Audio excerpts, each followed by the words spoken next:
Welcome to the first episode of Bass Brawl Breakdown.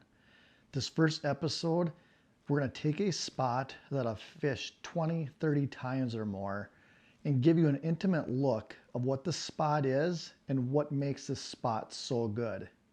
The spot we're talking about today is an offshore hump. Lots of lakes have them. Some are good, some aren't. What makes this one so special? What sets this one apart is most of it has nothing special about it. You scan over it, you look at the picture, it's just a lot of bare sand. It's a slow rise, but on one little section, you see a sharp little ledge, a little tail of rocks, and there's some sunfish that like to build their beds on here. One of the important features of this hump is that it comes up to 10 to 12 feet from the surface. That's a really good depth. It's one that's comfortable for the fish, and it's easy to fish them at that depth. One sneaky little part of this hump is right in the middle, and it's hard to see on this picture, but there's one little line of rock. Otherwise, there's nothing around it. So you have that high spot with a few big rocks coming off of it, and there's some sunfish beds mixed in there. That's by far the best area, but that secondary little spot can also hold some fish, especially if you whack a bunch off the main spot and it kind of pushes them away. They'll move right to that area and just hold on to it. Let's talk a little bit about the seasonal use of this hump. And every hump is different, but I'm going to talk about this one because I've fished it so much and I've fished it at all times throughout the year that I feel like I know it a lot better than some of the other ones I fish. In the spring, I don't really find a whole lot using this. It's not close to spawning areas. It's a little too deep than most fish like to spawn. And over the course of the years fishing it, I have not come across bass beds or caught pre-spawn or spawning fish on it. When this spot turns magical, it's that post-spawn, right when the fish start recouping and they start gathering up and looking for a little bit deeper water. Ballpark around July 1st in our area is when things can really go wild. The key to all this is the bluegill population. Once those bluegills come out there and start building their bedding colonies, it attracts a large number of bass and big bass.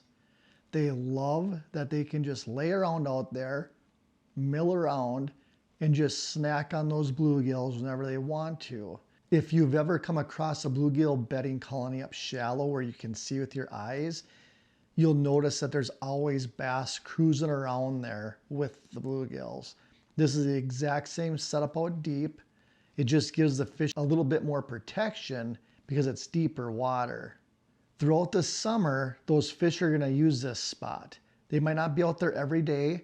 It might just be parts of it, or it might be every few days. But every time, from the first time you find those fish, it's worth checking the spot.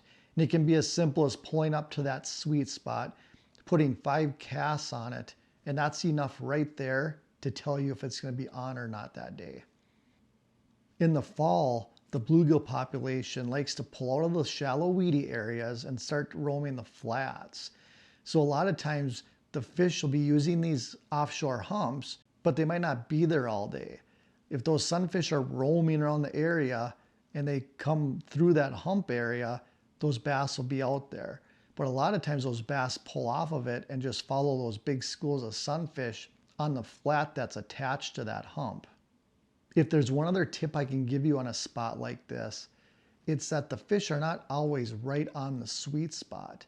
Many times I've been fishing and I'll be spot locked 1 cast away from it, and I won't be getting bit right away. But I start noticing a bunch of activity on my sonar.